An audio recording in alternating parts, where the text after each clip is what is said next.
Good morning, Juan. Good morning. Actually, it's afternoon. We got on a Yeah. rocky startup. We were supposed to start this at 12. Thanks guys for being patient. If you're waiting out there to watch our video, if not, thank you for watching it. My name is Juan Grimaldo, Kettle Williams with the Grimaldo Group, and we have a special guest, Brayam. Hey guys, thank you so much for having me here today, Juan. I'm excited. It's my first time doing one of these, so I'm pretty excited. I'm a mortgage loan originator at AmeriFirst Financial. Awesome, awesome. So I actually invited you. First of all, we're going to be working together here soon, and also I saw your story. Tell me a little bit about your background, man. I mean, you're a successful loan officer. You're How old are you? I'm 26 years old. Okay, 26 so years tell me a old. little bit. Take me back in memory lane. I mean, where do you come from? Where are you from? Yeah, so I'm from originally. I was born in Nogales, Arizona, Nogales, Sonora. Sorry. Okay. So I'm Mexican. Was born in Mexico, and I came around to the United States when I was like 2 years old. My parents brought me right without my will, and fortunate for them, they did a lot of sacrifices for myself and my younger brother to push us through right as an immigrant family. Um, and then my parents split when I was around junior high. Around junior high school, my parents split, and it was just my mom trying to provide food for on the table for me and my younger brother. At the time, working a job that was paying like $6 an hour. I do remember that, um, and I was in high school, right? And I actually didn't even know I was illegal until I was in high school. I was a Okay. freshman, and I remember like applying right for like this. It was a back in Cedar Chavez High School. That's where I went to high school. They they gave a program where you can get college credits for taking certain classes, and I applied for it, and I got turned down because I was not a resident or didn't have a social, and my parents couldn't apply for FAFSA. And that's the first time that I knew that I was not the same as everybody, and that I was around like my classmates, right? I had no papers, so I didn't know what was going to be next for me after high school, right? I knew my parents were working, at the time at jobs that didn't require social security numbers. So I really, in my head, I was stuck with that idea that man, this is my future, right? And it gets depressing at that point, right? Especially when you're in high school and you have all these dreams and aspirations to become somebody in life. I always had that feeling that I was going to be successful. I just didn't know how. But yeah, that was kind of like my where I'm from, right? And kind of like a little bit of my background as a youth, right? I'm from South Phoenix, and I always try to represent that to the core, to all my friends and family, because there's a lot of us that are in that neighborhoods that grew up at and have a lot of potential, and I always try to inspire them to be the best that they can be, right? Definitely. So do me a favor. How did you feel when you found out you had, you're like, you mentioned that you felt like you were different. So first of all, what was your dream going back? Yeah, so my dream, I used to play basketball, a lot of basketball. I always was around like 5'10", 5'11" from my seventh grade year all the way up to freshman year. So in my head, I'm still gonna grow another, 6 inches. I'm gonna be 6'6", and You're my pretty dream. tall, though. How tall are you? I'm with shoes. I'm 6 feet Yeah. with shoes, right? But I'm like 5'11", right? And that was my dream. My dream was to go to the NBA. I love basketball, die hard like Phoenix Suns fan, and that was my dream up to freshman year. And then I remember playing basketball, and we came back after my freshman year. Everybody outgrew me, and now I went from playing like center to playing point guard, and I wasn't fast. I wasn't the quickest anymore. So that's when that dream ended right there, right? That's But awesome. after that, right, as far as professions goes, I always looked into like architecture because I was good at drawing. So my mom kind of pushed that onto me, like, "Oh, mijo, go be an architect. They pay good. They have good jobs, and very good career." But once I started understanding finances a little bit more as I matured, like my junior year, I knew I wanted to go into the finance industry. Didn't know what exactly in the finance industry, financial advisor, a stockbroker, accountant, just something in that realm, right? I just didn't know what direction what's gonna be for me at the time. But like you said, right, when that happened, you get the press when you find out that you don't have Social Security, that you can apply for FAFSA. Your parents can't afford college, and at the time, the there was no scholarships available. Very rare the scholarships because since you're an illegal immigrant, Arizona they make you pay outstate tuition, so it becomes double for illegal immigrants instead of someone who lives here and you've been living here your entire life. So it was just became very hard. I didn't have the best grades because once that happened, was you get into depression, you start hanging out with the wrong crowd, and you start caring a little bit about what's going to happen after high school, right? You're a kid, Right. troubled teenager at that point. So you said you were hanging out with the wrong crowd. What does that look like? I mean, what was that like back then? Most of those, that crowd, I don't call them friends anymore, but acquaintances that I had during that time. A lot of them are in jail right now. A lot of them are dead. A lot of them got deported back to Mexico because they were illegals, right? So these are kids that were doing crimes such as house invasions, right? I remember a lot of them got involved in house invasions. They got involved into grand theft autos, and one of the story that you're talking about, I have a video there, and I talk about how I got into graffiti at the time, right? So those are the kids that are running around, spray painting your walls, and right. So that was because I was good at art, and it was for me a way to like fit in, right, with a crowd that I didn't feel like I belonged with the smart kids anymore because that was not the route for me. I didn't have a social security, so I'm not going to college, so I can't relate to what they're going through. So I gravitated towards the graffiti artists at the time, and I got involved with that at that time, right? And then obviously you start, drinking at a young age because you're hanging out with these kids that are hanging out with 20-year-olds, 22-year-olds, and so it just became the normal at that point. So that was the crowds that I was getting myself mixed up with, and I always say I'm very fortunate and blessed to not. I always had in that same crowd, I had people that would not let me go too deep, right? Like if they were gonna go do something dangerous, I always had somebody say, "Hey, Brian, no, you stay here. No, you stay here. No, you don't have to take care of this. We'll do it." Maybe they saw something in me. Who knows, right?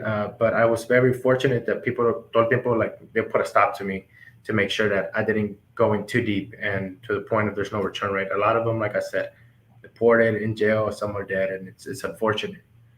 Yeah, I can relate to that, man. I grew up in a bad neighborhood too, and I believe in prayer. And I feel like my mom, she was always praying for me, and I feel like that's what kept me away from doing that kind of stuff. Because again, most of my friends also that I grew up with, or like you said, acquaintances, are dead or in jail, and it's cool and refreshing to see that there's choices, right? Because people say, "Well, I was born here," and they push you. I mean, that you want to talk about pressure. I remember them saying, "Es que no eres del barrio, okay? Like, what do you act like that? What are you doing things that, but you're from the neighborhood, you don't, this is who you are." And I'm like, no, I'm going to define who I am, right? And it seems like for you, what shifted? What made you go in a different direction? So I'm a big believer, same with you, prayer, right? My mom, super Catholic, always praying for me. Maybe that's the reason I am where I am today, but I feel like I have a lot of people like that keep me in their prayers. But I found a program, a nonprofit program organization called Elevate Phoenix. They started teaching a class at Cesar Chavez High School my sophomore year, and I enrolled in that class out of just a coincidence. To be quite honest with you, I had PE class early in the morning, and in Arizona it gets hot, Oh and yeah. you go run and do all of this, and I've always considered myself to be like an outgoing person and a ladies' man, right? So in my head, I didn't want to be sweaty early in the morning and then sweaty all day long in class, right? So I found a way to get out of that class. I went to my counselor, and she recommended me that class. She said, "Hey, this is a class, pure leadership. They teach you leadership skills, mentoring, and things like that." And I enrolled in that class, and those people there, they truly believed in me, even though I was a class clown. I tried to make it as hard as possible to them to teach because I didn't take the class serious in the beginning. But they always were on top of me. "Brian, no, you're better than this. Brian, you're a leader. Brian, the way you act affects the entire class. If you act right, the entire class acts different, right? They always push that into me, and slowly I started developing confidence. And it wasn't until my senior year, the Obama administration, right? They had the Dream Act that came out in 2012. Yeah, 2012, his final term is when he finally brought that in, and they found scholarship people that were willing to fund DACA recipients, and they thought of me, and they told me like, hey, if you can get your act right for senior year, get nothing but good grades, A's, and maybe a few B's, but try to shoot for A's. Maybe then you can get a scholarship and go to go to college. It That's won't be awesome. ASU, it won't be U of A, but we'll get you into community college at least. Your first to get your associates. And yeah, me puse las pilas my senior year. At that point, that crowd, I still hung out with them at school only, right? So I would see them at school. Hey, how you doing? But on the weekends, no more hanging out with them. After school, straight home, do your homework. And at the time, my mom was working late hours too, so I would have to go home, take care of my little brother, feed him, todo eso. Um, so that really got me in the right direction, and opened the doors for me to go to college, and explore what's out there. Because before that, I didn't know that you can go into banking, you can go in with no college degree. I thought you needed a college degree to be a banker. Right. That's how like ignorant I was as a teen. I had no clue of what the careers were out there for you, which required degrees, which was didn't. So I really, I feel grateful to have them in my life, and that's why I get back to that foundation, because I truly believe that they changed my life, and they're doing that for so many kids. Definitely. And I think that's huge. I mean, and I'm sure your mom played a huge role in that as well, right? I mean, you saw her working really hard for you I mean, at least to provide for you guys, and also maybe see you go in a different direction than you were going. Yeah, no, yeah. My mom is probably the hardest working person I know, Yeah. right? Because for her to be able to, put food in the table, and still pay rent, and once in a while, buy some clothes, just so you have some clothes in your back. She did it all, and the sacrifices that she did, sometimes when you're young, you really don't realize how blessed and fortunate you really were, and how Yeah. much they did for you. So now I try to take care of her as much as possible. My mom doesn't work anymore. She hasn't worked probably for the last 2.5 years. Thanks Uh, to you. Thanks to me, right? Like Oh, every time I okay. get paid, she's getting paid, right? Sweet. So I have her like she gets a good percentage of my income, and and I see her, and then now she's traveling. She's married. She remarried, and she has papers now, so she's going to Mexico, traveling. So it's beautiful to see that she's able to finally enjoy life, and hopefully I can continue to do this for you know until well, yeah, I know one day it's gonna happen, but passing away and everything like that. But I want to make sure she's taken care of, as long as I'm breathing. She needs to be taken care of. That's awesome, man. Uh, that's really cool that you do that for your mom. I mean, she took care of you. So now going down into business. So you're a loan officer, right? And seems like you're doing very well. You're very successful. And so for me, that's one of the things that kind of pulls me, right? Like we do this to make a living, obviously, right? But the other reason we do it is to help others. And I feel like my calling is to show others what we have learned, and especially in our community, man. It's really, we don't talk about this. We don't talk about retiring. We don't talk about building wealth. And most of the time we just work. Like you mentioned, your mom was a hard worker, right? And just a hard worker.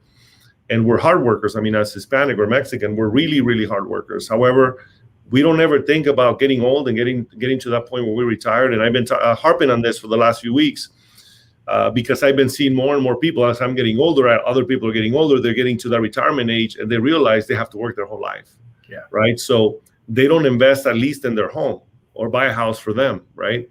So in that regard, tell us a little bit about your business, what you do, and how do you work? Yeah, so obviously, mortgage loan officer. At this point, right now, I manage a team, right? It's me, and then I have two other loan officers underneath me, that I manage and try to help as much as I can, that are part of my team. to move forward and be able to close and be more efficient, right? As you know, when you're by yourself, it's you can do it, but you don't have a life, You right? wear all the hats, right? Yeah, you wear all the hats. You're from start to finish, and the phone's ringing at 11 p.m. and there's no sleep, and it rings at 5 a.m. and you're just on this like a hamster wheel, just running, running, running, running, running. So I was able now to structure a team and been running a team for about 2 years now, going on to 2 years. Um, Obviously, we put a lot of work in the couple first years to structure it the way it needs to be. Um, but luckily we've been very successful, right? And that's just by communication, we call it, and also customer service. Like you said, it's we feel like it's our job, like you said, as a duty to educate the community. A lot of Definitely. the people that we're helping tend to be first-time homebuyers. They can be as young as me, they can be younger than me, or they're first-time homebuyers who just got their Social Security a couple years ago, 2, 3, 4 years ago, and this is the first time purchasing a house, and they heard all the stories back when the market crashed, right, from their tias and uncle and fulano. So now it's our job to educate them why that type of lending doesn't exist anymore, and why Yep. we're going to take good care of them, and that they're going to be set up for the future. I remember one time going to Walmart, and there was like it was in the morning. I went to Walmart probably to pick up office supplies, and I saw like older lady there working, and she should have been retired. Like you said, and it's because she wasn't a homeowner. She paid rent, uh, and but that's what I try to educate my clients. Is like if you get a mortgage now, down the road, if you don't have a 401k or a retirement account, this house can then become a reverse mortgage, Yep. right? Now it's paying you money so you can continue to live. Yes, it's going to be a lien at the end, but at least you're able not to stop working and enjoy life because, I mean, most people are dying 75 years old. It's kind of like the average age right now, 75, 80. Nobody's seeing 100, right? Unless you're like a super healthy human. So, and most people get to Social Security at 65. So, it's about us to build wealth for our communities. And even if it's not going to be for them, if they're older already, like 50, 60, at least they're able to leave something behind for their kids, their grandkids, to just build wealth. Because at the end, if you're not owning anything in the United States, unfortunately, you really don't have nothing ever, and you're always going to be struggling. You're always going to be behind the eight ball, and I feel like Definitely. that's why it's our duties, right, to help them out. So luckily, we've been able to have consistent referral partners, and I feel like our work ethic speaks for itself, and we've been able to have a successful last 3 years in the business. Definitely, you have to work with integrity, and that's one of the things that we, pride ourselves on, and that's why we're here with you talking about this because most people don't see it, right? And again, if there's people that think that the market's going to crash and they're waiting for it, is it going to crash? I don't know, right? However, if you own a home, you're paying your mortgage down every single month. If Mhm. you're paying rent every single month, you make a payment that's going to the garbage. So we're here as a resource, and we're here to provide you with those. Uh, I guess resources. If you have any questions, we're here to help you because most people again are very ignorant when it comes to this, and ignorance is not bad. I mean, I'm ignorant in many aspects, but we learned this business, we learned this trade, and we want to share with others what how important it is. I have two cases that happened in the last few months in which these people were supposed to retire, man, and they're working. One of them is 75 years old, Wow. and he's making that payment. He works really, really long hours, really far. He has two jobs. His wife, I mean, bless her heart, she's barely can walk, and she's also working because they can not, catch up. Again, those decisions that they made before brought them to where they're at. So we want to avoid this kind of situation for you guys to make sure that you guys are set up for life, and when you get to that retirement age, you can truly retire, and enjoy life. Um, Speaking of retirement, you're 25 years old, and you were mentioning earlier, we were joking about it because people, you were 25 years old for like 5 years, no? Yeah, yeah. So, yeah, because when I first got into the industry, I was 20 years old, right? And so when you're a 20-year-old, not a lot of people want to give you a shot.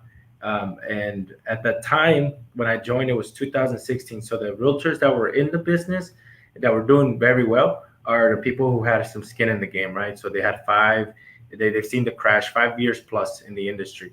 And I was trying to earn their trust, trying to earn their business. And I remember like the conversations would go great, right? We'd leave the meeting and yeah, I'm gonna give you a shot. And I would tell them I was 20 and I would never hear from them again, right? I would send them a text, follow up, nothing. They disappeared, crickets. So after that, I truly believed that it was my age. I'm like, well, if I'm a 32-year-old successful realtor, why am I going to trust a 20-year-old kid who doesn't have no experience, right? Yep. So from there, I changed it. I've been in banking luckily since 18 years old, right? So when I was 18 years old, like I got into banking. So I have some mortgage knowledge, refinances. I did a lot of refinances when I was in banking. So no, so I wasn't green, but I didn't know how to handle a purchase, right? But luckily, I worked as an assistant, as I told you, for a very top producer in a company that I'm still in, right? The guy does phenomenal business. I still don't know how he does it because he runs him and just his assistant, and they close like 300 and something transactions a year. I don't know how they do it, and he never works 40 hours, but they're very efficient, right? And um, he taught me the business, taught me how to structure loans, taught me how to get people approved if they couldn't get approved, what to work on, things like that, right? So this was very great for me. So when I had the confidence, I knew I had the confidence to close a loan. So when I started meeting realtors again, now I'm 25 because the experience that I'm working with that person is I'm getting like a bachelor's degree in mortgages in the year, right? Because this guy does so much business. The average loan officer at that time was doing only 25 deals at 2016. Because I remember my first purchase was for 135 in Maryville, right? I think you want to buy a house in Maryville, it's going to cost you 280 if you're lucky. If it's if it needs some fixing up, it might be less. But a nice decent home in Maryville is going to run you about 280, 300,000 in today's market.